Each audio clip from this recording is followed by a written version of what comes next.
Vlogger. Wow. Morning, vlogger. Tanong ko lang. Masama ba makipagtalo, vlogger?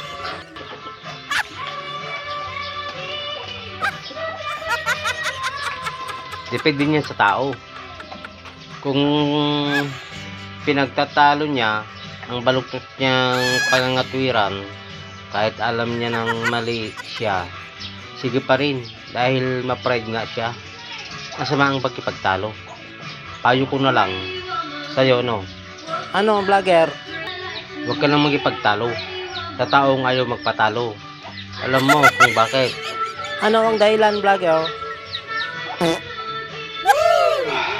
Pride ang pinaiiral ng tao.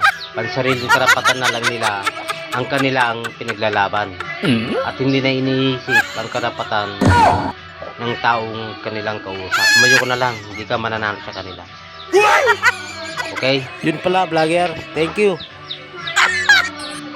Oh my God.